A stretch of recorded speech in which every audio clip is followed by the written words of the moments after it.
자, 여러분 반갑습니다. 전 해커스 공무원에서 기계직을 담당하고 있는 이선영입니다. 네. 이번에 시험 보신 모든 분들, 우리 공무원 시험 보신 모든 분들, 네, 수고하셨고요. 특히 우리 기계직 시험 보신 분들, 정말 여러분들 마지막까지 좋은 결과가 있기를 바라겠습니다. 네. 시험이 끝나고 나면 항상 이제 그 평이 한 세 가지로 나눠져요. 예. 그냥 공부한 만큼 나왔다. 내가 점수가. 그래서 뭐 내가 좀 이번에 좀 부족했지만 공부한 것만큼 나와서 이대로만 하면 되겠다. 이제 하시는 분들이 있고, 또 어떤 분들은 나는 공부한 만큼 진짜 안 나왔다. 근데 사실 이런 분들이 대부분이에요. 그래서 야, 이거 공무원, 이거 기계직 공무원 이거 뭐 계속 해야 되나? 해야 살 수 있을까 내가? 참 이렇게 좀 조바심 내시는 분들이 계실 거고. 근데 이제 없을 것 같은데 종종 있습니다. 어떤 분들이 계시냐면은 나는 공부한 것보다 더 나왔다, 점수가. 진짜 있습니다. 이거 없을 것 같은데 있거든요. 그래서 제 입장에서는 나는 공부한 것보다 점수가 잘 나왔어요 하시는 분들은 사실은 뭐 딱히 드릴 말씀이 없습니다. 네. 그분이 합격을 하시던 다음 시험을 노리고 이번에 시험을 도셨던 뭐 상관이 없어요. 그분들은 그냥 네, 그냥 그렇게 하시면 좋겠습니다. 이렇게 격려? 예, 그것만 하면 되는데 예, 하면 되고. 그다음에 이제 나는 공부한 거 나왔습니다. 이분들은 정말로 이제 예, 그냥 공부했던 그 패턴대로 가시다가 막판에 정리만 어떻게 할 건지 본인이 이제 그것만 고민하시면 돼요. 막 시험 한 2달 정도 남겨놓고, 예, 내가 어떻게 정리하면 갈 거냐, 이제 그거 생각하시면 되고요. 자, 근데 이제 문제는 나는 공부한 만큼 안 나왔습니다. 공부한 것보다 안 나왔습니다. 이제 이분들이 문제가 되는데, 이거는 좀 본인의 어떤 공부했던 패턴이나 상황을 좀 살펴보셔야 됩니다. 왜냐면은 여러분들의 공부를 힘들게 하는 그런 요소들이 우리 기계직뿐만 아니라 우리 공무원 시험 보시는 분 다 그래요. 너무 많거든요, 주변에. 예, 여러분들의 공부를 힘들게 하는. 그러니까 내가 똑같은 공부를 갖다가 하루에 5시간에서 10시간을 하더라도 나를 힘들게 하는 게 많으면 그만큼 힘든 거예요. 그쵸? 예, 그러니까 이제 그런 부분 좀 보시고, 제가 뭐 여러 영상이나 여러 우리 공무원 또 그 강의나 이걸 통해서 여러분들이 그 지금 현재 어느 정도 수준인지 그래도 평균적으로 가늠할 수 있는 기준, 뭐 점수대라든가 아니면 여러분들 기출문제 풀어봤을 때 몇 개를 맞느냐, 내가 문제를 읽어봤을 때 어떤 느낌이 드냐, 이런 거에 따라서 한번 생각을 해보셔서 여러 번 말씀드리고 여기서 따로 말씀을 안 드릴 겁니다. 안 드릴 거고, 그래서 본인의 어떤 지금 상태를 자꾸 가늠을 해보시고 자꾸 자기를 테스트 해봐야 돼요. 자꾸 테스트 해보셔야 됩니다. 그래서 그럼 좀 부탁드리면서, 자, 저는 또 이번에 우리 지방직 우리 공무원 시험 기계직 해설 강의를 시작하도록 할 거고요. 이 해설 강의는 내년도나 이제 다음 시험을 준비하시는 분들을 대상으로 합니다. 네. 그래서 진행 한번 해보도록 하겠습니다.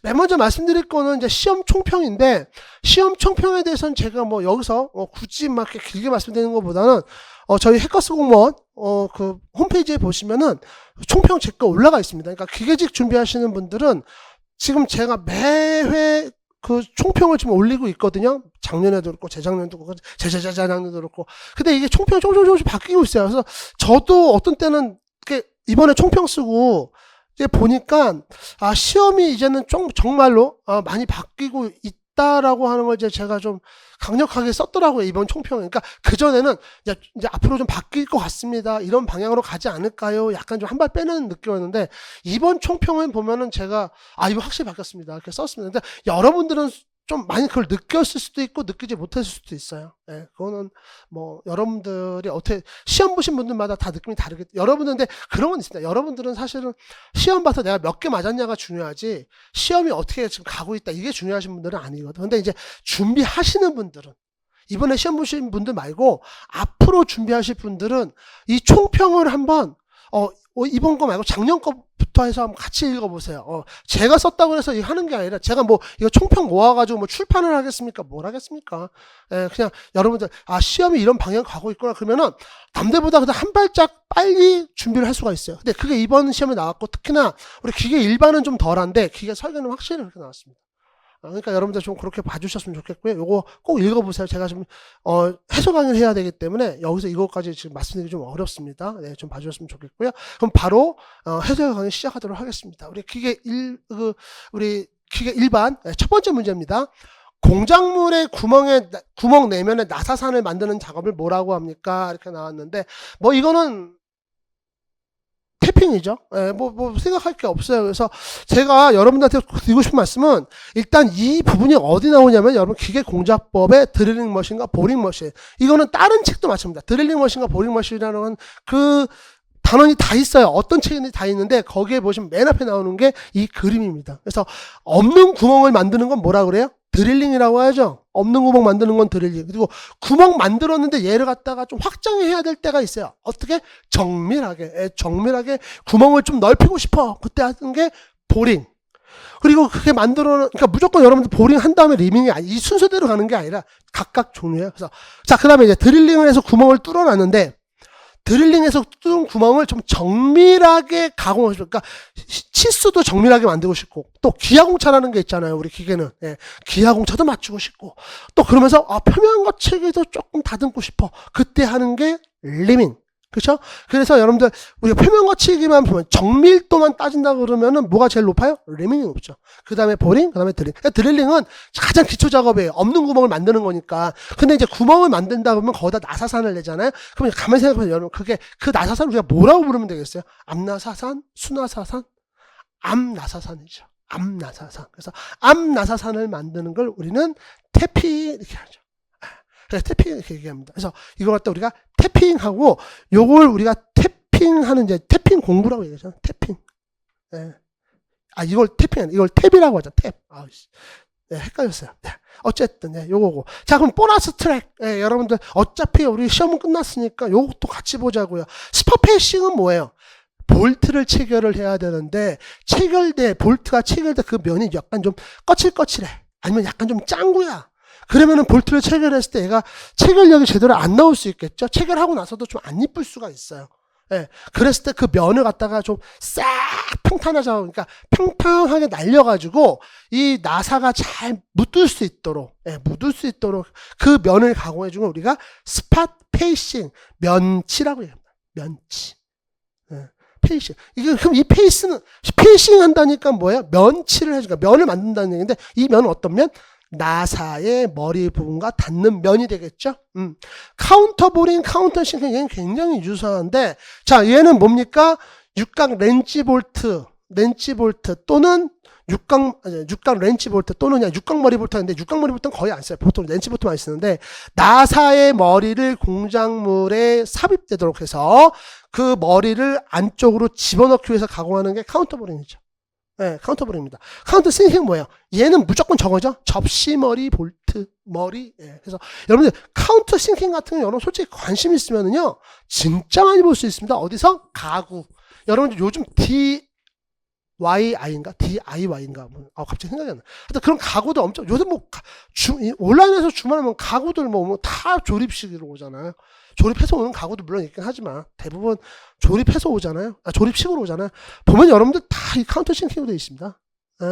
여러분 관심만 있으시면 보면. 근데 여러분들이 제일 많이 볼 수 있는 건 어디냐? 솔직히 말씀드리면 우리 문짝 힌지 있잖아요. 문에 보면 힌지. 힌지 거기 들어가는 볼트가 4개 아니면 3개거든요. 그 볼트 한번 뜯어보세요. 하나만 뜯어보세요. 다 뜯지 말고 문 떨어지니까. 뜯어보시면 여러분들 그 문 힌지에 이 카운터 싱킹이 되어 있습니다. 그렇게 어려운 거 아닙니다. 자연스럽게 받아들이시면 됩니다. 그래서 요거 그 1번의 답은 태핑 되겠고요. 이거는 여러분들 쉽게 맞추셨을 것 같아요. 그래, 처음부터 어려운 거 나오면 안 되지. 힘들지. 그죠? 두 번째 문제 보도록 하겠습니다. TIG 용접. TIG 용접입니다. 요거 한번 제가, 그 문제 보고 제가 설명드리긴 낫겠네요. TIG 용접에 대한 설명으로 옳지 않은 것은 했습니다. 텅스텐 전극을 사용한다. 보호가스는 주로 아르곤이나 헬륨을 사용한다. 그 다음에 알루미늄과 스테인리스강 용접에 사용한다. 그 다음에 산소 아세틸렌 화염으로 용접하는 가스 용접이다. 그런데, 여러분들 그 TIG 용접은 어디에 들어가죠? 이렇게 보셔야죠. 일단 요거부터 보고 가죠. 제가 요거는. 이게 가스 용접이잖아요.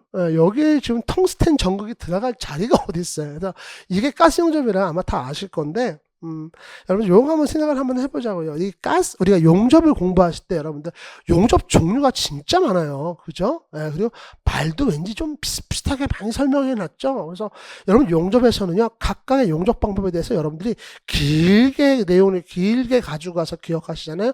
그 게임은 지능 게임입니다. 용접에서는요 각각의 분류를 갖다가 좀 정확하고 명료하고 대신에 간단하게 정리하셔야 돼요. 그러다가 선생님 공부하다가 모르는 데서 너무 못해요. 그럼 여러분들 길게 여러분들이 공부하고 길게 정리를 했어요. 그러면 나오면 맞출 수 있을 것 같아요? 생각을 해봐요, 여러분들이. 자, 우리 용접에서 제일 중요한 거는 사용 열원, 열 에너지를 어디서 얻느냐가 중요해요. 그걸 전기에서 얻느냐, 가스에서 얻느냐, 아니면 전기도 아니고 가스도 아니야. 예, 전기 가스도 아닌. 전기도 아니고 가스도 아닌. 요 세 가지로 일단 분류를 딱 시작을 하세요. 예, 이렇게 시작하시면 됩니다. 예. 그럼 전기로 가면 크게 보면 또 두 가지로 나눠요. 전기 아크를 이용할 거냐, 하나는 저항을 이용. 여러분 저항은 여러분들 좀 느낌이 있죠? 일상생활을 많이 보기 때문에 여러분 그 전기 장판, 또 이런 얘기하면 나 겁나. 여러분들 내가 또 전기 장판 얘기하면 선생님 저희 집에는 온수 메타밖에 없는데 전기 장판을 어디서 보나요? 예. 요즘 여러분들 그래도 할머니 할아버님들 많이 쓰세요. 전기 장판. 예전에 사놓으신 것들 이렇게 있어가지고 많이 쓰시고, 아니면 전기 난로. 예. 전기 난로도 있고. 근데 여러분들이 뭐 안 쓴다고 우기면 내가 할 말이 없는데, 어쨌든 이게 다 전기 저항을 이용하는 것들이잖아요. 그죠? 예. 저항열을 이용하는 거고, 아크는 뭐냐 하면은 여러분들 전기선을 갖다가 딱 붙이면 어때요? 그건 통전이 되죠. 전기가 들어가는데, 전기선을 갖다가 약 올리면서 붙일랑 말랑 약 올리게 되면 어때요? 전기가 공중으로 나와요. 그냥 대기로 나와가지고 난 저쪽으로 갈 거야, 막 이탈을 해버려요. 그러다 보니까 그 가운데서 이 전기가 그러니까 공기 중에 나오잖아요. 그럼 엄청난 빛과 엄청난 열이 나옵니다. 그게 아크입니다. 아이언맨 가슴에 있는 것만 아크 원자로가 아니에요. 네. 우리가 일상생활에서 만들 수 있는 게 아크입니다. 그죠? 그걸 이용한. 그럼 아크 용접에는요, 자, 피복 아크 용접이 있습니다. 네, 일반적으로 그냥 얘가 그냥 아크 용접하면 얘예요. 그냥 피복 아크 용접.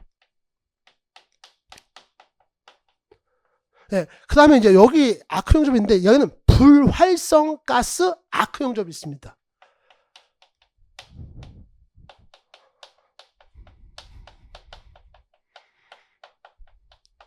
자, 여러분들, 우리 용접은요, 어쨌든 모재를 갖다가 순간적으로 빨리 녹여야 돼요. 빨리 녹여서 잽싸게 붙여놓고 굳은 다음에 와 붙였다라고 좋아하는 게 우리 아크 용접입니다. 아크 용접이죠. 근데 여러분 가만히 생각해 보세요. 우리 주조에서도 금속이 녹았다가 다시 굳을 때 이 대기하고 접촉하고 있으면 좋을 게 하나도 없습니다. 예. 산소하고 결합해가지고 좋을 게 하나도 없어요. 이물질도 만나야 되고 산소도 만나야 되고 나중에 거기 산화되고 뭐 좋을 게 하나도 없습니다. 그래서 용접면을 보호하기 위해서 진짜 많은 고민들을 했고, 그 중에 나온 게 하나가 뭐냐면 여기다가 이 불활성 가스를 넣는다. 왜? 활성가스 넣어주면은 여러분 용접할 때 그 열 때문에 이 가스가 뭐 어떻게 되겠어요? 뭐 팽창하거나 터지거나 뭐 별의별이 다 있겠지. 그러니까 불활성 가스 쓰는 게 그래서 그래요. 불활성 가스를 어떻게 쓰느냐? 내가 용접을 합니다. 내가 용접을 딱 해요. 그러면 이 부분에 얘가 공기하고 접촉하지 않으면 되는 거예요. 그러니까 다른 가스를 뿌려주면서 얘를 대기 공기하고 차단을 합니다. 그래서 보통 여기서 쓰는 아르곤하고 헬륨 뭐라고 합니까? 물론 불활성 가스죠. 그건 저도 알고 여러분도 지금 다 알아요. 근데 이 가스를 이 기능으로 본다면 뭐라고 합니까? 비브라늄 실드 가스라고 얘기하잖아요. 네, 또 비브라늄 빼세요. 또 그냥 한 얘기입니다. 또 비브라늄 쓰고 그러면 안 돼요. 비브라늄 실드 가스라고, 그냥 실드 가스라고 하죠. 그래서 실드 가스라는 말이 여기 나왔잖아요. 보호 가스. 왜? 여기다 방패 가스라고 할 수는 없잖아요. 그죠? 그래서 이 불활성 가스 아크 용접이 있는데, 이 불활성 가스 아크 용접 쓰다 보면 이것도 돈이거든요. 이것도 돈이고, 뭐라 그럴까, 좀 그냥 뿌려주고 대기 중에 뿌려버리는 거잖아요. 그러니까 좀 아깝잖아요. 그래서 한번 생각을 했겠죠. 좀 저렴하게 쓸 수 있는 게 없을까? 그래서 나온 게 CO2 가스입니다. 그래서 여러분들 CO2 가스도 어차피 얘도 저거예요. 예, 보호 가스입니다. 예, 종족부를 보호하는 보호 가스로 보시면 되고, 예, 그런 특성이 있습니다. 그런 특성이 있어요. 그래서 요 나머지 세 개를 좀 봅시다. 그러면 이제 참 그거 얘기를 안 했구나. 불활성 가스 아크 용접에는 이제 두 가지가 있습니다. TIG. MIG가 있어요. 이거 영어 약자 보면 되게 재밌습니다. 얘는 텅스텐 인저션 가스 용접이야. 얘는 메탈 인저션 가스 용접이야. 자, 텅스텐 제외하고는 다 메탈이라는 이름을 씁니다. 왜 그러냐면은 우리 텅스텐 아크 용접에서는 전극봉이 녹질 않아요. 그래서 내가 만약에 용접부 틈이 크거나 붙일 면이 크면은 어떻게 해야 되냐면은 외부에서 용접봉 하나가 들어와야 돼. 그 용접봉은 뭐야? 녹여서 쓸 모재예요. 한마디 내가 녹여가지고 그 틈을 메꿀 모재란 말이야. 그런데 MIG에서는 전극이 녹아요. 녹으면서 그 틈을 메꿔줍니다. 그래서 따로 용접봉을 쓰지 않아요. 그래서 우리가 TIG, MIG를 나눌 때 이렇게도 얘기를 하죠. 얘는 무슨 전극? 비소모식 전극이다. 비소모식 전극이다. 얘는 그럼 뭐라고 하면 되겠어요? 소모식 전극이다. 그렇죠? 이거 중요합니다. 예, 그렇게 좀 보셔야 돼요. 그래서 텅스텐을, 그러니까 이렇게만 보면 여러분, 아니요, 우리 그 아크 용접에서, 우리 불활성 가스 아크 용접에서 전극은 딱 두 가지로 나눠져요. 텅스텐과 텅스텐이 아닌 놈. 딱 두 가지로만 나눠지죠. 자, 그래서 예, 요 내용 여러분들 좀 보시면 되겠고, 자, 그 다음에 있습니다. 알루미늄과 스테인리스가 철은 잘 안 합니다. 할 수는 있는데 잘 안 합니다. 비효율적이고 예, 좀 안 됩니다. 이게 잘 안 돼요. 네, 용접이 잘 안 됩니다. 그래서 알루미늄, 스테인리스 주로, 그러니까 비철 금속, 이걸 한마디 묶으면 이제 비철 금속 쪽에 많이 사용한다. 이렇게 정리해 주시면 되겠어요. 자, 그 다음 내용, 이것도 산소 아세틸렌 요 가스 용접은 여러분 별로 제가 여기서 설명 별로 안 할게요. 그냥 이렇게 요거 이제 이거예요. 그냥 하고 넘어갈게요. 자, 그 다음에 이제 3번 보겠습니다. 절삭 속도를 구하는 문제거든요. 뭐 이거는 여러분들이 이거를 외우고 계시는 분들도 계실 거고 현장에서 생각하시는 분들도 계실 텐데, 자, 여기 보시게 되면 얘도 속도고 얘도 속도예요. 솔직히 말씀드리면은 얘는 뭡니까? 얘는 RPM이잖아요. RPM이죠. 분당 몇 회전입니다. 그러다 보니까 얘는 갖고 있는 단위가 몇 회전 퍼 시간이에요. 근데 그 시간이 분인 것 뿐이지. 자, 그러다 보니까 우리는 이 선속도, 얘는 직선으로 가는 속도입니다. 얘는 직선 속도고 얘는 회전 속도라는 말이에요. 각도하고 달라요. RPM은 어차피 얘를 통해서 나타내긴 하지만 어쨌든 얘는 직선으로 가는 속도란 말이에요. 그러니까 단위가 어떻게 미터 퍼 미닛 이렇게 나오잖아요. 그러다 보니까 얘를 갖다가 내가 직선으로 나타내려고 그러면 미터 퍼 미닛이야. 직선으로 나타내려고 그러면은 단위가 세크면은 여기다 곱하기 60을 해줘야 되는데 여기 지금 미닛으로 나왔잖아요. 다행입니다. 그냥 없는 걸로 할게요 해가지고 그냥 미닛을 쓰고 있습니다. 근데 이제 절삭 속도는 보통 분으로 나타내요. 시간 단위를 분으로 나타냅니다. 그래서 여러분들이 근데 여기는 왜 1000을 붙였을까요? 네, 여기는 단위를 미터로 나타내야 되죠. 얘는 지금 뭐예요? D는 뭐가 되겠어요? 밀리미터죠. 그래서 밀리미터를 미터로 나타내면서 나누기 1000을 해준 겁니다. 그냥 나누기 1000을 해준 거예요. 예, 그래서 이렇게 나타낸 거니까 여러분들 보시면은 예, 요것도 그대로 풀면은 그냥 6파이 이렇게 나옵니다. 그래서 여기는 뭐 계산하실 필요 없죠. 파이를 굳이. 네, 답이 이렇게 나왔기 때문에 3번은 뭐 심플하게 나오는 겁니다. 자, 4번 보도록 할게요. 꼭지각, 대면각이 136도인 다이아몬드 사각추로 낸 압입 자국의 대각선 길이를 측정하여 경도를 구하는 시험은, 여러분들 나 솔직한 얘기로 나 이거 좀 해석 강의 준비하면서 이 문제는 지금 거의 매 회차 하는 것 같아요. 이 경도 시험은. 예. 왜 그러냐면 여러분들 제가 오죽 이거를 많이 했으면은 어차피 제가 설명할 때 이거 가지고 이 표가 지금 계속 나오고 있어요. 그러니까 여러분 봤을 땐 저 강사 똑같은 거 계속 떠먹는 거다 이렇게 생각할 수도 있거든요. 근데 가만히 생각을 해보세요. 제가 이 표를 계속 갖고 나왔다는 거는 이 표에서 문제가 다 나왔다는 거예요, 지금. 그렇잖아요. 이거 제가 수업 시간에 이거 활용하는 표입니다. 그러니까 이거 하나 갖고 지금 계속 나온다는 얘기는 여기서 시험 문제가 계속 나온 거예요. 예. 그 저도 이거 설명할 때 계속 이렇게 설명하고 저렇게 설명하고, 예. 이렇게 한 겁니다. 그래서 좀 미안해요. 제 해설 강의를 아마 올해 좀 처음 보신 분들도 있겠지만, 작년이나 좀 떨어지면 좀 멀리 가면 재작년부터 보신 분들 계실 거 아니에요. 이거 계속 나오니까 좀 미안하더라고요. 여러분들한테. 예. 그래서 제가 또 딴 거 설명할 거 없나? 찾아봤더니 여기 보니까 조민희 시험이 있는 거야. 그래서 그것도 좀 오늘 이번에 할 때 좀 같이 설명을 드릴게요. 어쨌든 여러분들 지금 이거는 뭐냐면은 요 경도 시험법 묻는 문제고 거기서 비커스 시험법을 묻는 문제입니다. 왜 이거 비커스냐? 지금 압입 도구에 대해서 이번에 물어보고 있어요. 압입 도구에 대해서 물어보고 있고 여기 보시면은 136도로 경사진 그러니까 맛 대각이 136도인 다이아몬드 피라미드 형태의 압입 도구를 쓴다 말씀드렸잖아요. 그죠? 근데 이게 그냥 문제 그대로 나왔잖아요. 꼭지각 대면각이 136도인 다이아몬드 사각추. 예, 다이아몬드 사각추. 예, 예, 그래서 이거 다이아몬드 사각추하고 여러분들 다이아몬드형의 피라미드하고 좀 이해가 되시죠? 이거는 피라미드고 이건 사각추잖아요. 그러시면은 저 섭섭합니다. 여러분들한테. 네. 압입 자국의 대각선기를 측정한다 그랬잖아요. 네. 그래서 요것만 아시면 136도만 봐도 사실은 비커스 바로 나올 수 있죠. 여러분 이제 모스 시험부터 볼게요. 모스 시험 같은 경우는 이것도 경도 시험이에요. 경도 시험인데 얘는 광물 쪽입니다. 광물을 갖다가 모스 경도를 모스 경도하죠. 이제 모스라는 사람이 자기가 이제 생각하는 기준, 생각은 아니고 사실은 이제 뭐 여러 가지 실험을 통해 가지고 그냥 쭉 경도를 갖다 지정을 해놨습니다. 그 다음에 서로 비벼요. 광물끼리. 그래서 깎이는 애가 약한 애야. 그래서 얘는 광물 쪽인데 모스 경도 시험이 진짜 있어요. 있는데 얘는 광물 쪽에 많이 써가지고 우리 기계 쪽에서는 좀 잘 취급을 안 해요. 잘 취급은 안 합니다. 우리가 그래도 많이 쓰는 거는 우리 기계 쪽에서는 역시나 브리넬, 비커스, 노크의 쇼워. 예, 이 네 분의 경도를 많이 쓰고 있죠. 자, 그 다음에 브리넬 경도 시험하고 비커스 경도 시험은 한번 여러분들 뭐 어차피 다 공부하셨던 내용이니까 한번 찾아보시면 되겠고요. 자, 우리 조미니 시험부터 보겠습니다. 조미니 시험 같은 경우는 야, 나 이거 한번 언젠가 나올 것 같은데, 한번 여기서 한번 공부 한번 해보고 할게요. 이게 조미니 시험인데 이게 조미니 테스트인데 이게 뭐냐면은 당금질의 경화능이라는 게 이제 제가 설명했는데 여러분 당금질을 하면 금속이 단단해집니까? 연해집니까? 단단해진단 말이죠. 예. 뜨거운 온도에서 막 금속을 가열했다가 칙 시키면은 강해지죠. 그래서 여러분들 우리 용 때려잡고, 예, 그 다음에 뭐 중세 기사들끼리 서로 막 싸우는 그런 영화 같은 거 보시면은 항상 대장장이가 나와가지고 막 뜨거운 어디서 막 로에서 막 칼을 갖다가 막 달궜다가 딱 빼놔가지고 막 때리고 그 다음에 어떻게 해요? 강물 같은데 쫙 담그잖아요. 그래서 나뭇잎 같은 거 떠내려오다 보면은 이제 그 나뭇잎이 칼 만나가지고 칼에서 딱 반 쪼개지고 뭐 이런 장면 나오잖아요. 그래서 항상 보면은 그래요. 당금질하는 거거든요. 당금질하는 사람이 만약 우통을 벗었다. 그 사람은 주연이에요. 무조건.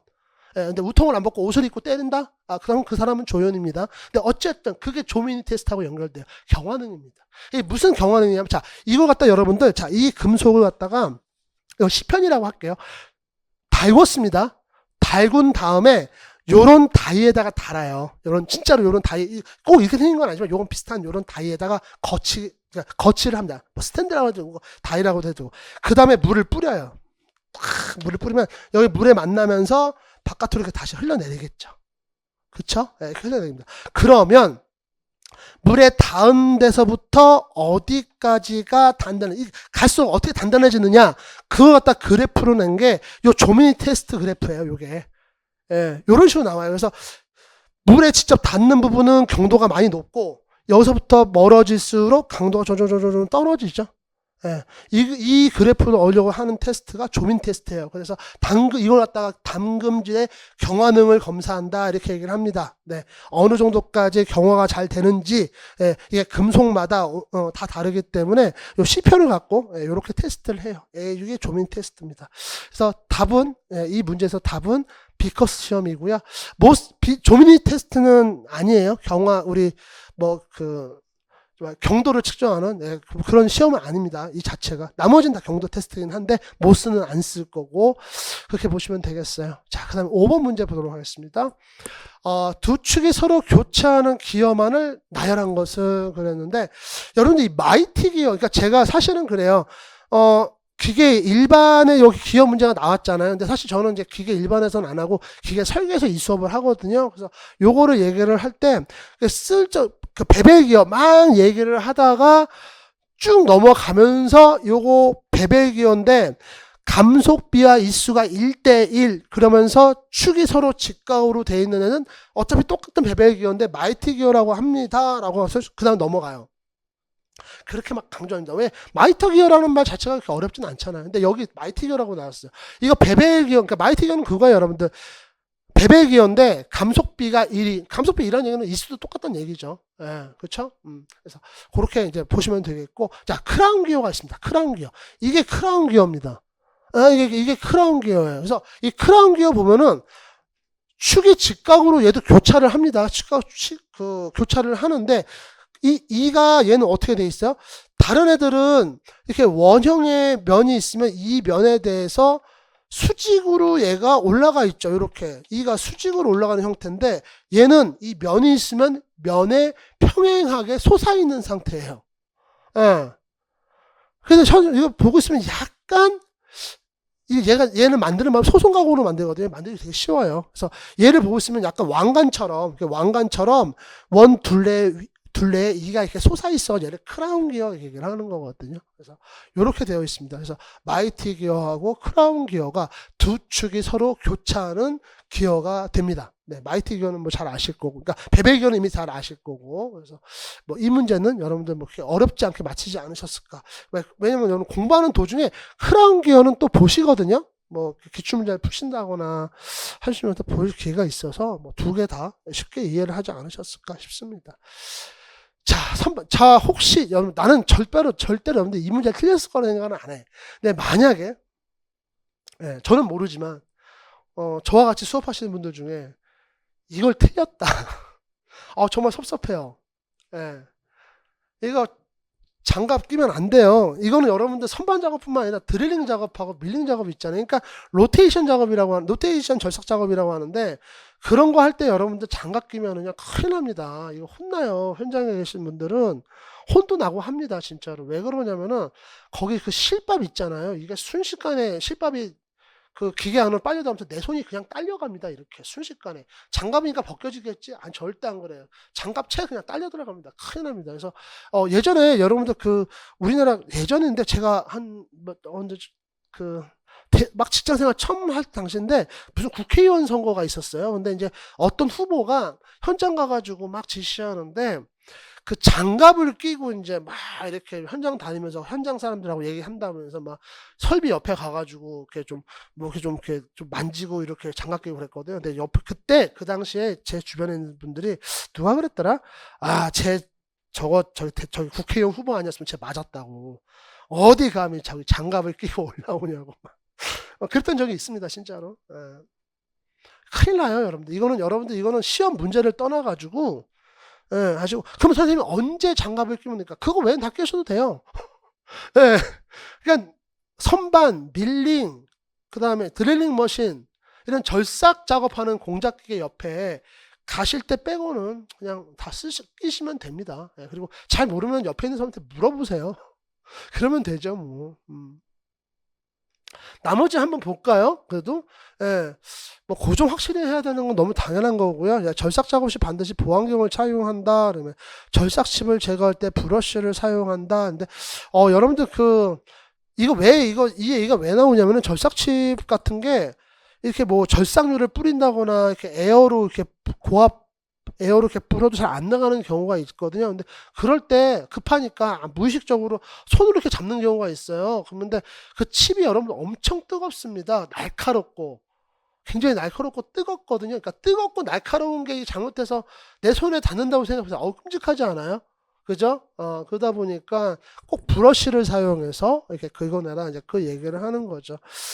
그렇게 이제 여러분들 혹시라도 나중에라도 여러분들이 이런 거 좀 알고 가셨으면 좋겠습니다. 7번 볼게요. 열 처리 방법 나왔는데 여러분들 난 솔직한 얘기로 그래요. 여기서 만약에 지금 이 보기가 다르게 나왔다. 지금 여기 있는 보기들이 풀림하고 나왔는데 만약에 여기다가 템퍼링 뜨임이죠. 템퍼링. 그 다음에 노멀라이징. 뭐 요런 것들하고 같이 당금질은 안 돼. 퀸칭은 안 나와요. 절대로 안 나와요. 내가 만약에 여러분들 여기서 보기 두 개, 뭐 예를 들어 2번, 4번 여기 갖다 놔도 풀림 골라낼 수 있겠어요? 이게 여러분들 사실은 이게 보기가 만약에 2번하고 3번 대신에 얘네가 들어가 있었으면 이거 여러분들 좀 어려운 문제입니다. 그리고 약간 이견을 제시할 수도 있는 수준이에요. 이견을 제시할 수도 있습니다. 그래서 보기를 완전히 다른 걸로 메꿔놨죠. 자, 보세요. 풀림 말고 나머지 보면 침타는 뭡니까? 표면강화법이죠. 표면강화법 중에서 물리적 화학적 방법 중에 어떤 거죠? 화학적 방법이죠. 화학적 표면경화법이죠. 그죠? 가공경화는 뭡니까? 내가 경화를 시키려고 일부러 가공하는 겁니까? 반대죠? 가공을 하다 보니 가공부가 경화되는 거죠? 어디서? 절삭, 주조, 소성, 연삭. 소성 가공에서.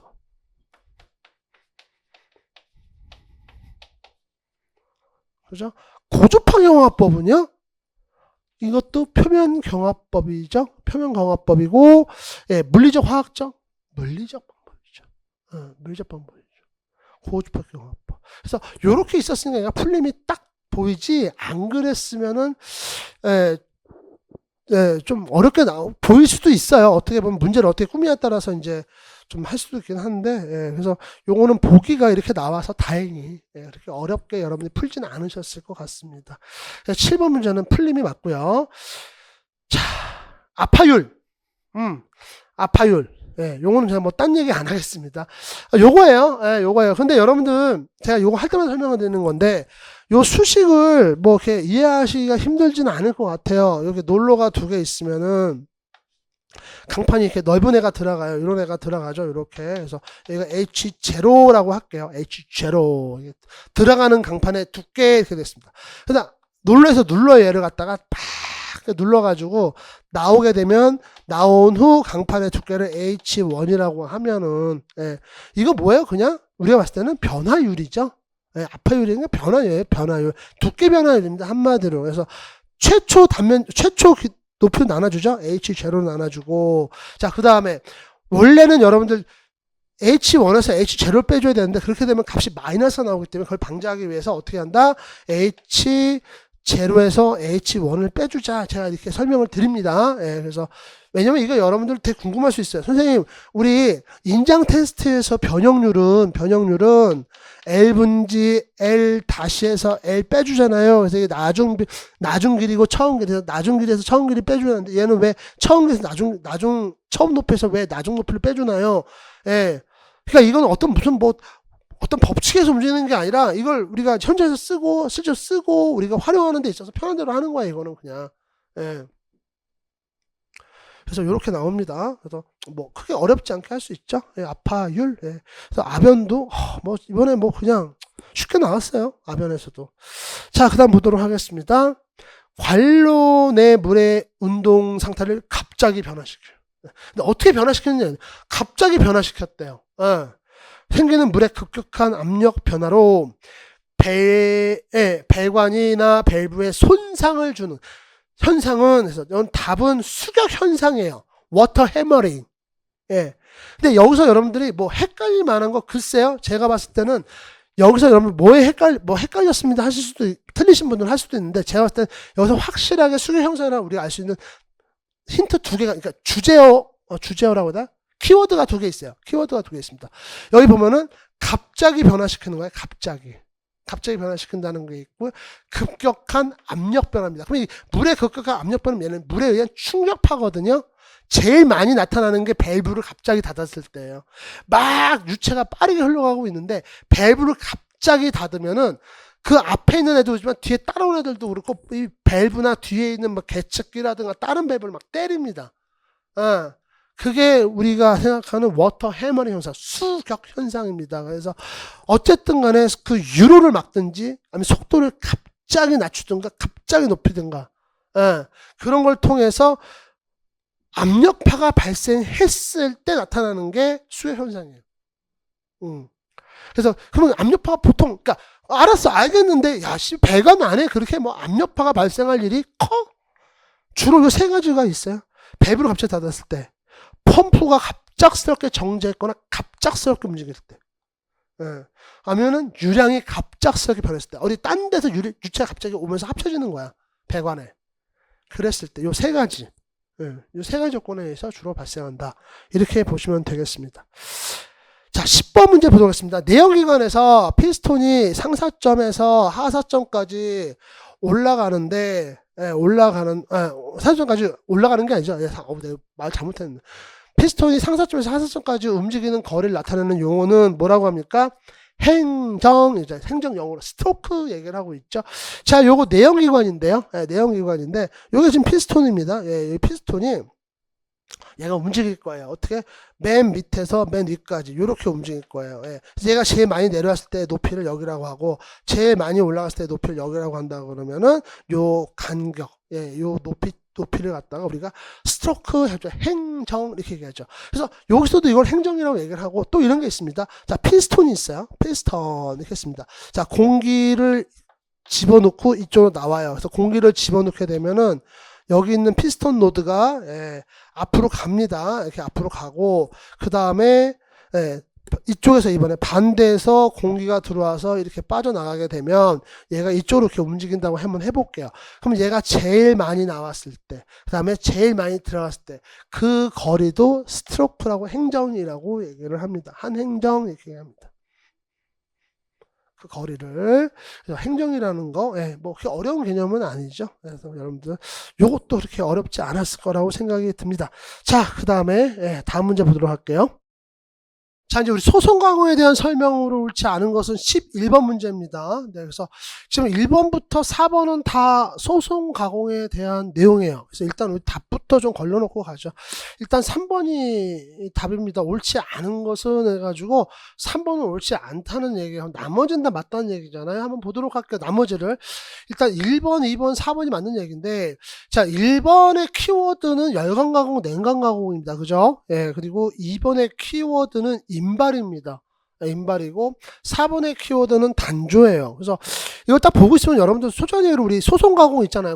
공법이 되게 많잖아요. 인발, 압출도 뭐 여러 가지가 있잖아요. 직접 압출, 간접 압출도 있고 뭐 되게 많습니다. 근데 여기서 나오는 애들을 가만히 보면 이렇게 좀 생각할 수 있어요. 일단은 소재를 좀 말 안 듣는 학생, 아니면 조카, 동생 말 더럽게 하는, 그러니까 나이는 한 중2 이하, 중2 이하.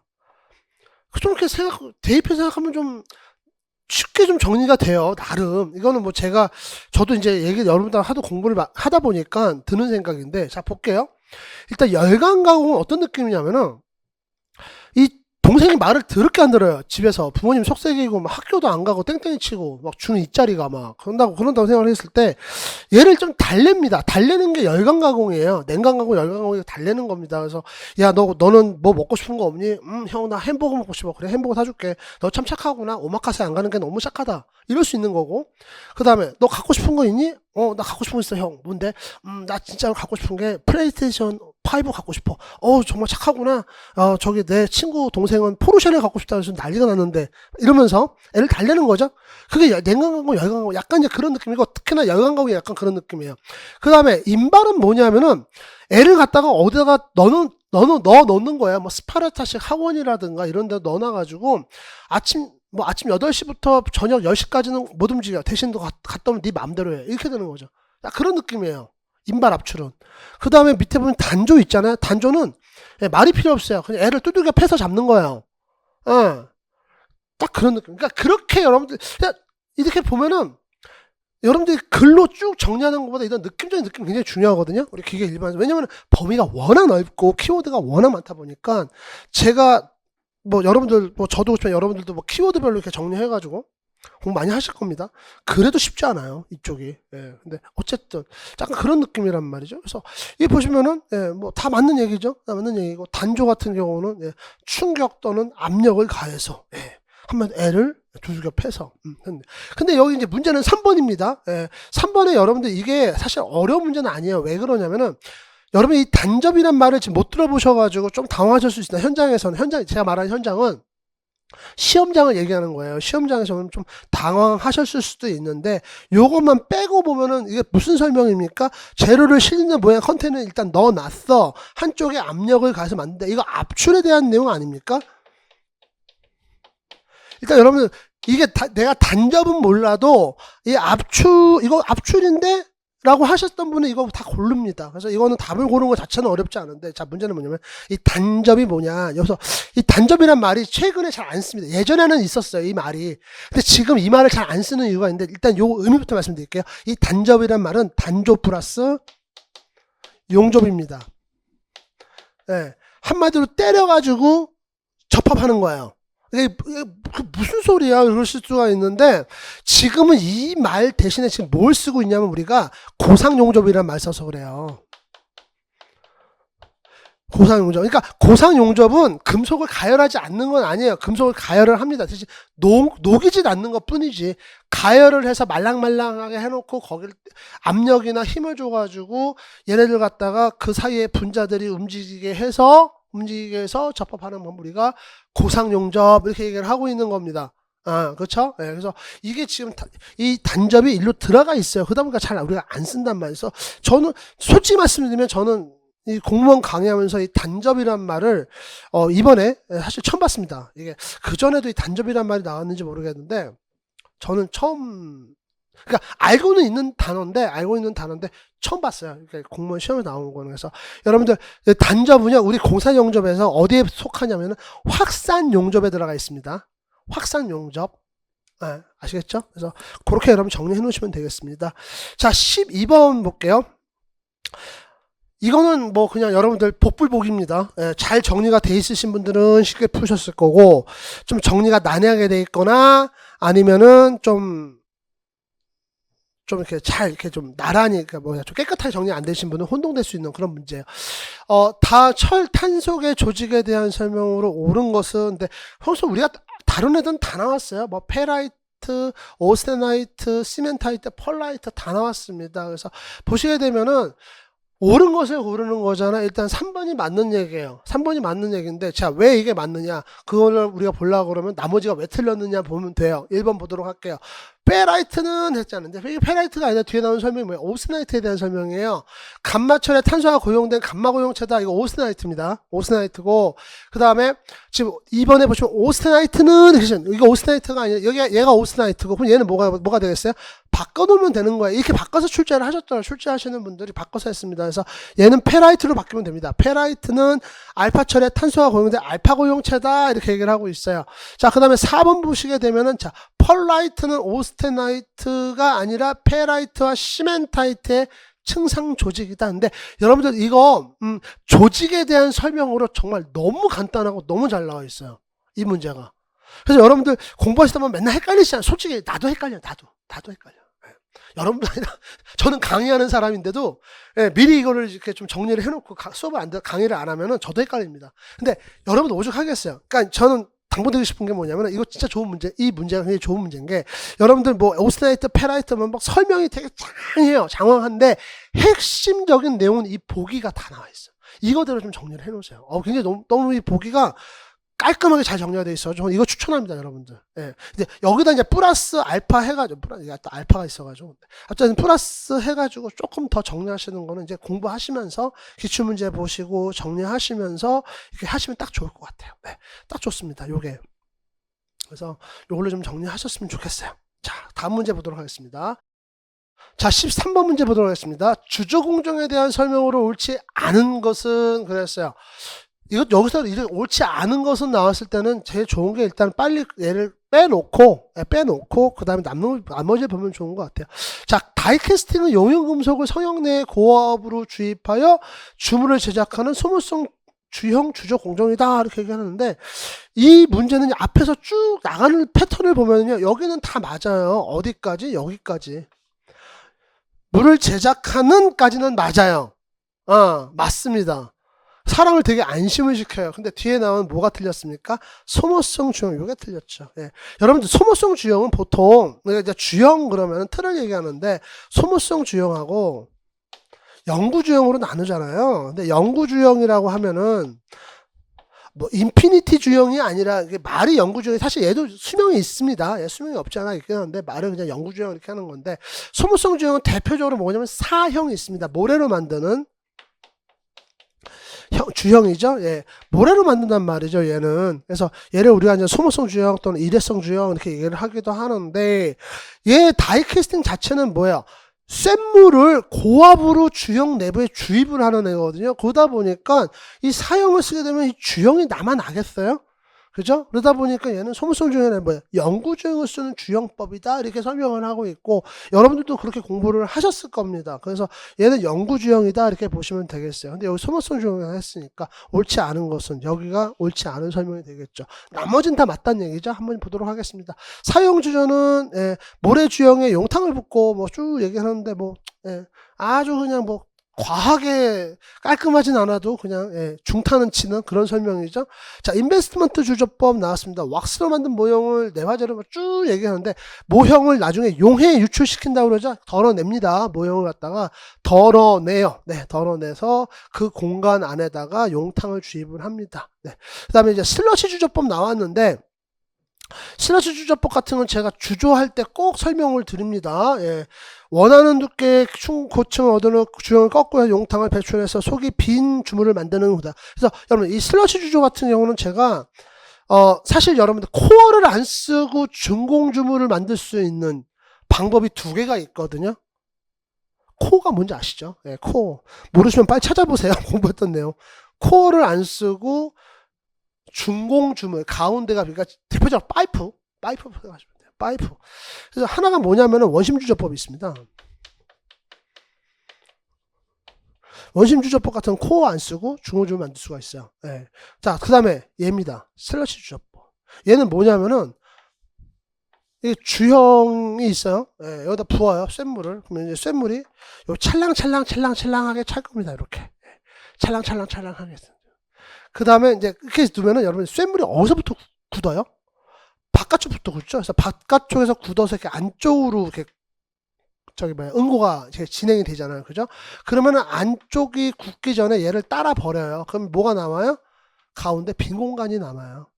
그렇게 해서 만드는 게 슬러시 주저법입니다. 이것도 여러 번 얘기를 해가지고, 뭐, 제 해설 강의에서도 여러 번 했고, 그 다음에 모의고사, 우리 해설 강의에서도 여러 번 했고, 그래서 요거는 알고 계셨을 거다.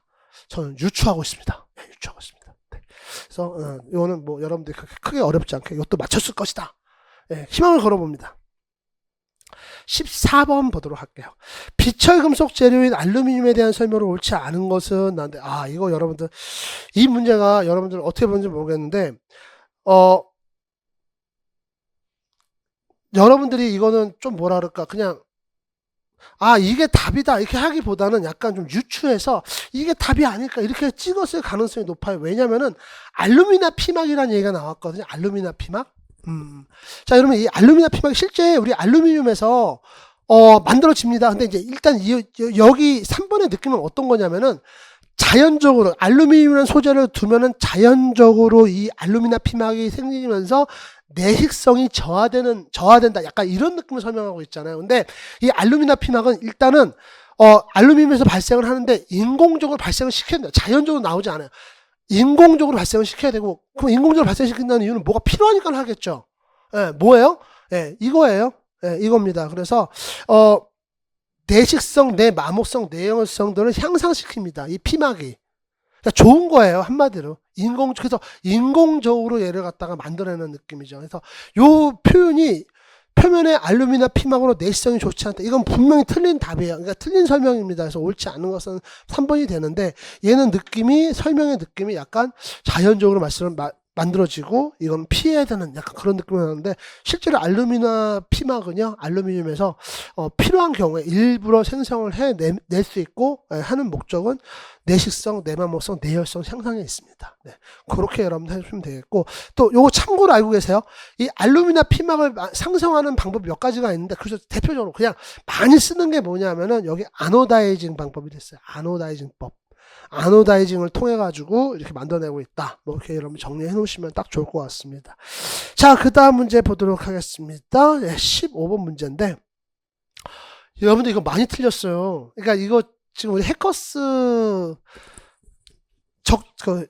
합격 예상 그 프로그램 있잖아요. 우리 홈페이지에 거기를 제가 참조를 했습니다. 거기는 내용을 참고를 했고 보니까 여러분들이 이게 오답률이 61%예요. 거기 이제 물론 이제 그 모수에 따라 달라지겠지만 61%가 틀리셨습니다. 그래서 이게 왜 그랬을까 이제 생각을 해보면은 이것 때문에 그랬던 것 같아요. 속도 지수. 그래서 여러분들이 혹시 속도 지수를 발열 계수나 압력 속도 계수, 그러니까 이거 좀 두 개 같은 거거든요. 어차피 베어링 압력 곱하기 속도, 베어링 속도잖아요. 이거 두 개 곱해준, 그걸 하나는 어떤 때는 발열 계수, 어떤 때는 압력 속도 계수 얘기하는데 이거랑 많이 헷갈리신 것 같아요. 속도 지수는. 속도 지수 여러분들, 얘 같은 경우는 우리 구름 베어링이에요. 구름 베어링. 구름 베어링에서 이 지름과 회전 속도를 곱해가지고 이걸 우리가 속도 지수 이렇게 얘기를 하고 있습니다. 그래서 얘기를 하고 있고요. 지금 뒤에 나오는 설명은 뭐냐면은 발열 계수, 압력 속도 계수 얘를 갖고 설명을 하고 있어요. 그래서 답은 1번이거든요. 근데 이거를 여러분 간판을 좀 못하신 것 같습니다. 네, 이걸 좀 간판 못하신 것 같고요. 또 이게 보기가 조금 좀 헷갈릴 것 같긴 해요. 제가 봐도. 왜냐면은 압력 속도 계수, 발열 계수는 평균 압력과 원주 속도의 곱으로 이렇게 났잖아요. 네, 곱으로 이렇게 나왔어요. 그래서 뒤에 나오는 설명은 좀 애매해요. 사실 이거는 얘라고 볼 수도 있고 얘라가 아니라고 볼 수도 있고 얘도 되고 얘도 돼요. 그러니까 엄밀히 말하면 여러분들 속도, 우리 구름 베어링에서 속도 지수는 뭐냐면은 우리가 이제 베어링 수명을 계산을 할 때 정격 수명이 있고 하중 수명이, 정격 수명이다. 정격 하중이 있고 그다음에 우리 베어링에 작용하는 하중이 따로 있잖아요. 그래서 정격 하중을 우리가 C라고 나타내고 베어링에 작용하고 있는 하중을 P로 나타내는데 우리가 이 베어링을 갖다가 막 사용을 하는데 여기에 뭐는 없어요? 뭐는 없습니까? 속도에 대한 내용이 여기 들어가 있잖아요. 지금 둘 다. 특히나 여기에 지금 들어가 있잖아요. 그러다 보니까 베어링을 갖다가 별 문제 없이 우리가 예상하는 그 수명을 얻을 수 있는 그 속도를 갖다 우리가 속도 지수 이렇게 얘기를 하고 있거든요. 지금. 근데 여기서 얘는 좀 설명이 좀 애매해요. 발열에 의한 손상 없이. 요거는 좀 애매하긴 한데 어쨌든 요게 틀렸죠. 평균 압력과 원주 속도. 그래서 속도 지수는 그 베어링 내경, 베어링의 그 구름 베어링에서 내륜의 지름이죠. 내륜 지름 곱하기 회전수예요. 어렵지 않은데. 그래서 요거는 분명히 압력 속도에서 여러분들 여기서 답은 사실상 여기서 결정이 나요. 요 앞에 이 첫 줄에서 여기서 결정이 납니다. 이게 옳지 않은 것은. 나머지 보도록 할게요. 기본 동격 하중은 쭉 하고 외륜을 고정하고 내륜을 회전시키면서 100만 회전의 정격 수명을 얻을 수 있는 하중이다 이렇게 나오죠.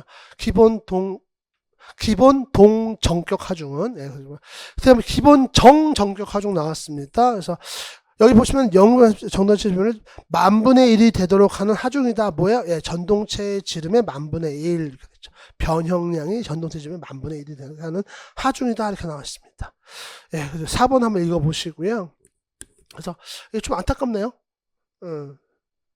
나눠서 봤으면 크게 어렵지 않았을 텐데 좀 그렇습니다. 네.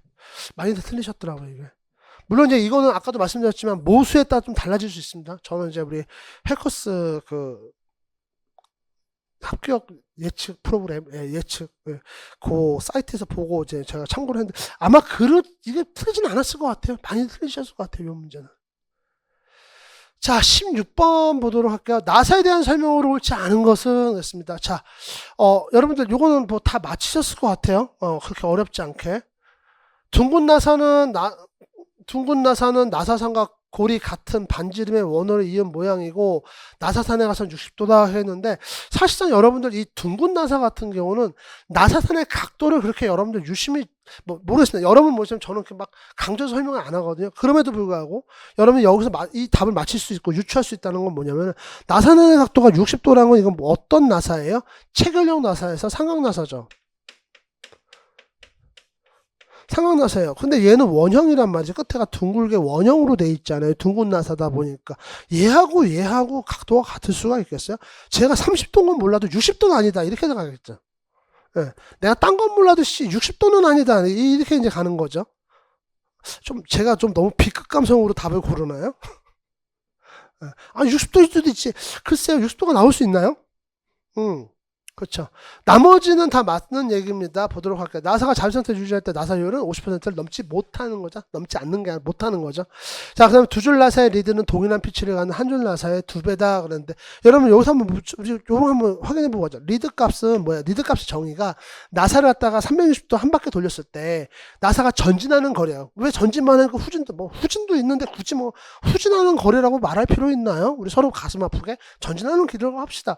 나사를 360도 돌렸을 때 전진하는 길이다 이렇게 봤을 때 얘는 우리가 어떻게 표시했습니까? 얘는 피치만큼 움직여요. 근데 아쉽게도 나사는 피치가 몇 종류가 있어요. 왜? 얘는 그냥 한 줄로 나와 있는 한 줄 피치 나와 있는 한 줄 나사가 있고, 그 이상 되는 여러 줄 피치가 있습니다. 보통 시험에 나온 거는 두 줄, 세 줄 뭐 나오긴 하는데, 그래서 여기다가 리드 값 만약에 두 줄 나사다 그러면은 여기다 줄수를 곱해줘야 돼요. 그래서 줄수가 곱해준다면 두 줄 나사 같은 경우는 2를 곱해줘야 됩니다. 그래서 여기 보시게 되면은 두 줄 나사의 리드는 동일한 피치를 갖고 있는 한 줄 나사의 리드의 2배다 이렇게 나와 있잖아요. 왜? 여기다 2배를 해줬으니까. 그 얘기가 나오는 거죠. 결론적으로 리드 값은 줄수 곱하기 피치예요. 두 줄 나사다 그러면은 2배를 더 가는 거예요. 한 줄 나사보다. 근데 이제 보통 두 줄 나사는요, 한 줄 나사보다 피치가 짧아요. 그래서 두 줄 나사를 쓰는 거기 때문에, 좀 재밌는 문제였습니다, 요거. 자, 그 다음 문제 보도록 할게요. 7번 문제, 17번. 이거는 이제 두 번째로 오답률이 높았어요. 45%. 예. 아까 봤던 문제는 오답률이 60%였고, 얘는 오답률이 45%였습니다. 보도록 할게요. 예. 리벳 작업에 대한 설명으로 옳지 않은 것은 그랬습니다. 일단 옳지 않은 것부터 일단 제껴놓고, 맞는 것 나중에 보도록 할게요. 리벳 이음에서 판의 효율은 구멍이 없는 판의 인장 강도에 대한 리벳의 전단 강도에 비다 이렇게 나왔잖아요. 여러분들 리벳에서는요, 우리 효율이 두 개가 있어요. 하나는 강판 효율이 있고 하나는 리벳의 효율이 있습니다. 근데 되게 재밌는 게 뭐냐면은 강판의 효율과 리벳의 효율, 여기서 분모는 다 똑같아요. 뭐예요? 구멍이 없는 강판의 인장 강도입니다. 근데 이제 강판도 길에 다녀서 기준을 딱 정한다. 뭘 기준하면 한 피치 내, 1피치 내에 구멍이 없는 경우에 강판의 인장 강도가 기준이에요. 여기도 마찬가지입니다. 리벳의 효율도 강판의 피치 내 구멍이 없는 강판의 강도를 기준으로 잡고 있습니다. 그래서 둘 다 분모는 똑같아요. 근데 강판의 효율을 할 때는 위에 뭐가 올라가냐면 강판이 올라갑니다. 무슨 강판? 구멍이 있는 강판. 구멍이 있는 강판이 올라가고, 리벳의 효율을 얘기할 때는 강판? 아니죠. 여기 리벳의 효율인데, 그러니까 리벳이 올라가요. 한 피치 내에 있는 리벳의 전단 강도가 올라갑니다. 그래서 이걸 여러분 생각하신다 그러면은, 여기서 보시게 되면 뭐예요? 판에서 효율은 구멍이 없는 판의 인장 강도에 대한 있잖아요. 판의 효율은 리벳의 전단 강도의 비가 아니라 뭐예요? 판의 인장 강도에 대한 비, 이렇게 돼야 되죠. 판의 인장 강도에 대한 비. 이렇게 설명이 돼야 되겠죠. 요걸 많이 틀리셨더라고요. 그래서 여러분들, 여러분, 오답률이 50%면은요, 좀 높은 편에 들어갑니다. 우리가 그 산업인력공단에서 우리 문제 낼 때, 기준이 일단은 30%, 오답률이 30%면은 이제 난이도 하급 이렇게 결정을 하고요. 그 다음에 이제 60%, 그 이상에서 60%까지가 이제 중급. 그 이상 되면은 이제 상급 이렇게 올라가는데, 난이도 좀 상급 이렇게 우리가 분류를 하거든요. 그래서, 이것도 그렇게 많이 좀 틀리신 분들, 공무원 시험에 비하면은 많이 틀리신 거예요. 왜냐면은 우리 기술 자격시험은 모수가 엄청 많잖아요. 엄청 많기 때문에. 근데 여러분들은 그래도 몇 년씩 공부하시고 시험 보시는 분들이잖아요. 그러니까 50%면 상당히 좀 많은 거라고 저는 생각을 해요. 거의 50%였었죠. 45%니까. 네, 그렇습니다. 자, 그 다음에 18번 문제 나오는데, 18번 문제도 오답률이 45%입니다. 그러니까 제가 오답률 1, 2, 3를 했는데, 아쉽게도 2위와 3위가 같아요. 그래서 그냥 2위, 그러니까 첫 번째 제일 어려웠던 거하고 두 번째 어려운 게 이거에 똑같은 오답률을 기록하고 있습니다. 나사 풀림 방지에 대한 설명으로 옳지 않은 것은 그랬는데, 요거 여러분들 저립너트라는 말이 나왔습니다. 제가 얼마 전에도 설명을 막 강의를 하는데 이런 얘기를 했어요. 실제로 용어가 지금 막 여러 개가 있는 경우가 이걸 다 예전에는 그냥 대표적인 하나만 이거예요 하고 이건 참고로 알고 해서 이렇게 넘어갔는데 요즘은 그렇게 못하겠어요. 왜 용어가 너무 다양하게 시험에 툭툭 던지니까 보통 우리 이거 저립너트 거의 안 나옵니다. 옆에 책 한구탱이에 요거 자동 잽너트 할 때 옆에 한구탱이에 그냥 어디 처박혀 있어요. 그냥 그래서 잘 보자는 보이지도 않아요. 근데 이번에 시험에 떡하니 나왔잖아요. 저립너트라고 그래가지고. 예, 이거 여러분 시험장에서 바빠 죽겠는데 보면은 이거 뭐 내가 지금 이거 알고 있어도 여러분들 내가 이거 다라고 유추하기가 힘들어요. 막 바빠 죽겠는데. 그래서 제가 요새 아주 노이로제 걸렸습니다. 아주. 야 이거 어떻게 해야지 막 여러분들 진짜 막 그러면서 제가 내가 지금 오죽하면 강의하면서 그래요. 미안한데 여러분들 이것도 좀 이거 용어는 이거 다 정리해야 됩니다. 그 얘기를 하죠. 지금 둥근 나사도 우리 여러분 아까 우리 둥근 나사 봤지만 저 둥근 나사 나올 수도 있지만 뭐 너클 나사도 나올 수도 있고 뭐 전구 나 그래도 전구 나사는 좀 낫다. 그렇게 나올 수도 있거든요. 여기 저립너트가 나와가지고 깜짝 놀랐습니다. 일단 여러분 이게 저립너트예요. 예. 근데 보통 우리 이거 뭘로 배웁니까? 여러분들 자동 잽너트 이렇게 나오죠. 그래서 여기가 이렇게 오므라져 있다가 볼트를 체결하게 되면 얘가 이제 벌어지면서 체결되고 그 탄성력으로 그 볼트 수나사의 겉표면을 이렇게 잡는 이런 구조거든요. 얘가 이거 갖다가 우리가 자동 잽너트 또는 절입 노트 하는데 거의 절입 노트보다 자동 잽너트를 여러분 배우고 있죠. 그래서 요겁니다. 근데 설명이 지금 어떻게 되어 있냐면은 두 개의 너트는 서로 미는 상태가 되고 나사면의 접촉 압력으로 마찰력이 증대된다는데 이거 지금 얘기하는 거 이거는 로크너트예요. 이거 지금 로크너트 얘기하는 거예요. 이거 두 개의 나사 요렇게 나오는 거거든요. 지금 얘가 지금 설명한 노크너트 얘기하는 거고. 자, 그 다음에 여기 보면 고정화샤라고 있거든요. 여러분, 이 고정화샤도, 이것도 지금, 이걸 또 고정화샤라고 하네. 근데 이 고정화샤가 뭐냐면 여러분들, 워셔인데 한쪽 면에 닿는 부분입니다. 이거는 워셔가 면이 좀 달라요. 그래서 밑에 이 면에 닿는 부분은 우툴우툴하게 요철을 만들어 놔요. 예. 그 다음에 나사를 그래서 조이잖아요. 조이면은 이 요철이 표면을 갖다가 누르면서 마찰력을 증대시키는 이제 이런 구조가 됩니다. 이걸 우리가 이럴 때 쓰는 나사를 고정워셔 이렇게 하는데 지금 이걸 안 쓴단 말이죠. 왜? 예. 여러분들 요런 우리 그 톱니부치 워셔 있잖아요. 톱니부치 워셔. 그 형태가 여기서 발전한 거거든요. 조금 더. 근데 나오긴 나와요. 나오긴 나오고 일부 그런 뭐 가전 제품들 뜯다 보면 이따금씩 툭툭 나와요. 근데 이게 나왔습니다, 이번에. 그래서 고정 워셔는 요걸 얘기하는 거고요. 예, 요걸 얘기하는 거고. 이게 톱니부츠 워셔. 톱니부츠 워셔가 이제 이 자리를 좀 대신하고 있는데, 근데 톱니부츠 워셔는 또 솔직히 말씀드리면 금속보다는 나무 쪽에 또 많이 써요. 목공 쪽에. 그래서 여기 보시게 되면은 경사진 이빨로 고정한다 이렇게 돼 있잖아요. 그래서 요거는 이제 거의 기능은 비슷한데 하는 역할은 비슷한데 모양은 좀 다른 이제 이런 애들이라 생각하시면 되겠고요. 멈춤 나사 같은 경우는 여기서 이제 볼트를 채우게 되면은 이거는 아니에요. 이거는 이제 제가 그리려고 좀 쓰는 겁니다. 여기에 나사선을 만들어 가지고 이렇게 핀 같은 거를 넣어 가지고 이렇게 조여가지고 멈춤 나사를 넣어 가지고 체결력을 유지하는 이제 그런 나사예요. 그런 너트 나사입니다. 그래서 너트 옆면에 있는 나사 구멍으로 작은 나사를 고정해서 강한 마찰면을 만든다 이렇게 나죠. 그래서 여기 쓰는 이제 볼트를 갖다 우리가 보통 무드 볼트라 그래가지고 무드 볼트. 머리가 없는 볼트다. 이제 무드 볼트 이렇게 무드 볼트 같은 걸 이렇게 고정해서 사용을 합니다. 자, 그래서 이게 18번 문제였고요. 자, 그래도 한번 여러분들 보시면서 저런 거구나 한번 공부하셨으면 좋겠어요. 뭐 이거 말고 또 따로 또 막 공부하시고 하지 말고 그냥 여기서 그냥 이건 아니야 저기서 나온 게 그게 여기 문제 나온 게 저런 거구나 이렇게 보시면 되겠습니다. 자, 다음에 해당하는 밸브는 나왔습니다. 여러분들 문제가 이 보기만 보면은 그러니까 이것만 보면 되게 어렵거든요. 근데 보기를 보면은 굉장히 쉽게 나왔어요. 만약에 여기 여러분들한테 게이트 밸브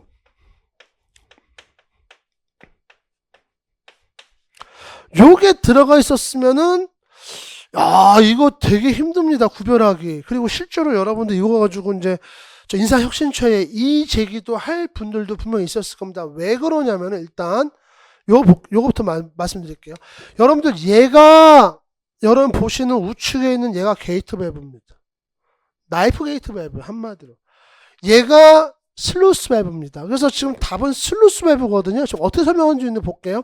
밸브 디스크가 유체 흐름 방향에 직각으로 미끄러져 유로를 개폐하는 방식으로 작동한다. 여기까지는요, 뭐 설명하고 똑같냐면은 게이트 밸브예요. 나이프 게이트 밸브. 밸브. 예, 이거는 똑같습니다.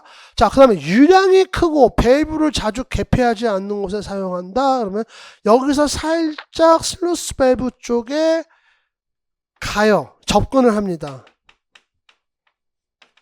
슬루스 밸브.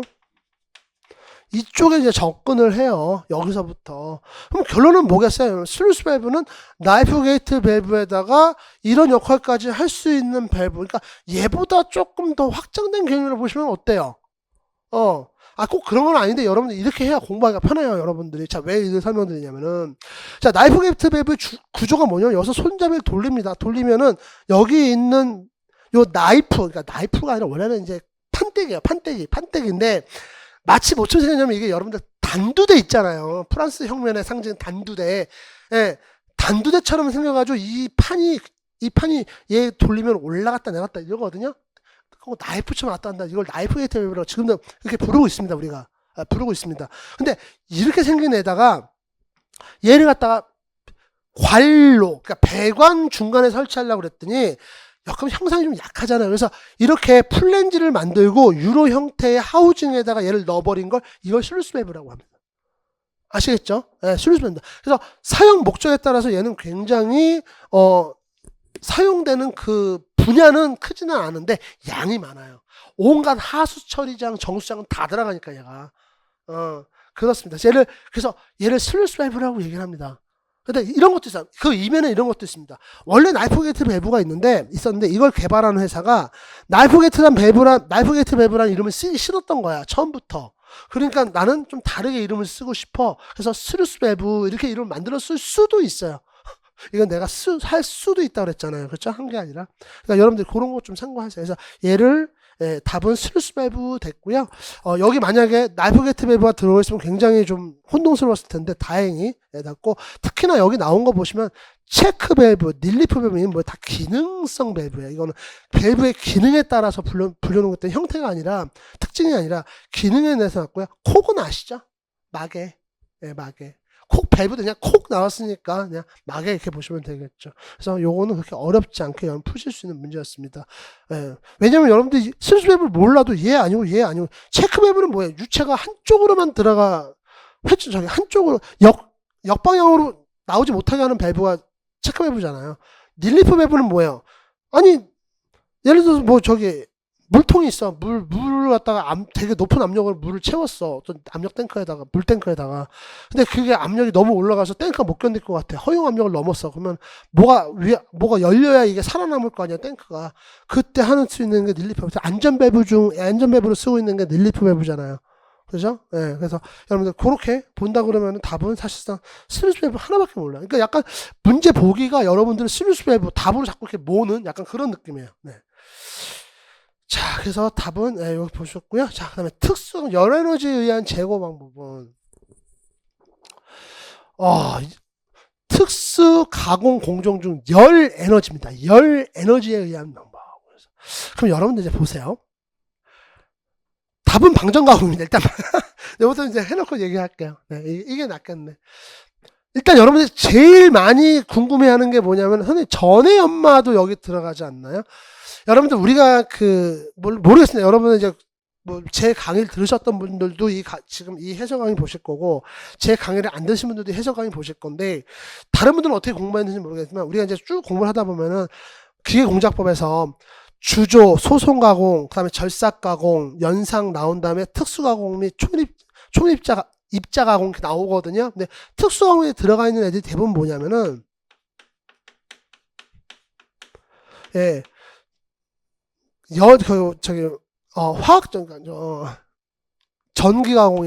전기 가공이나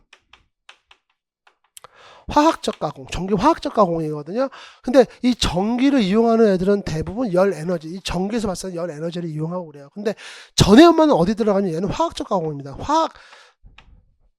화학적 가공에 들어가고, 특히나 화학적 가공에서 우리 가공액과 가공액 전해액이죠. 전해액. 전해액과 전기, 여기도 전기는 들어가요. 전기는 들어갑니다. 전해액과 전기에 의한 화학작용을 유발해서 하는 게 전해가공이에요. 열을 이용하는 게 아니에요. 막 뜨겁게 막 그 열을 이용해가지고 하는 게 아니죠. 그 열을 이용하는 건 방전가공입니다. 그래가지고 기하폭발작용을 이용한다 이런 얘기가 나와요. 기하폭발작용을 이용한다. 초음파가공은 뭐예요? 전기를 주는데 어디다 줘요? 초음파에다 줘요? 아니요. 진동하는 진동자에 주잖아요. 그래서 공구가 막 진동을 하는데 그 진동하는 주기가 초음파만큼 굉장히 짧게 움직이는. 그래서 이거 초음파 가공이다. 이렇게 한마디로 때려서 얘는 가공을 하는 거잖아요. 그래서 우리 초음파 가공 얘기할 때 항상 나오는 얘기가 뭡니까? 전기를 받아 전기적 에너지를 기계적 에너지로 변환해서 사용한다. 이 얘기가 꼭 나와요. 워터제트 가공은요. 물을 갖다가 고압으로 분사해가지고 물로 철판을 자릅니다. 그게 워터젯 가공이에요. 예, 그게 워터젯 가공입니다. 그러다 보니까 여기서 우리가 잡아갈 수 있는 건 방전 가공 하나밖에 안 남죠. 자, 이렇게 해서 의식본까지 해석 강의 다 끝났고요. 마무리하면서 우리 또 제가 이거 자료 준비하고 하는데 또 도움을 주신 분이 계십니다. 우리 저기 해커스에서 같이 저랑 강의하시는 이재영 선생님 이번에도 또 도움을 주셔가지고 여러분들하고 그나마 좀 빨리 만날 수가 있었습니다. 자, 어쨌든 여러분들 저와 같이 또 이렇게 공부하시면서 해설 강의 요거 지금 해설 강의까지 다시 보셨는데 일단은 부족한 건 채우시면 됩니다. 부족한 건 채우시면 되고 다음 또 우리 시험까지 시간이 있으니까 그때까지 계속 점검을 하시는 게 가장 좋아요. 그런 식으로 공부하시다 보면은 자 다른 과목은 뭐는데 우리 기계직렬은 분명히 어느 정도 수준에 올라오면 이게 유지가 됩니다. 그죠? 유지가 되니까 좀 그렇게 여러분이 공부했으면 좋겠습니다. 자, 이 강의 들으셔서 수고하셨고요. 저는 또 다음에 더 좋은 강의로 찾아뵙도록 하겠습니다. 수고하셨습니다.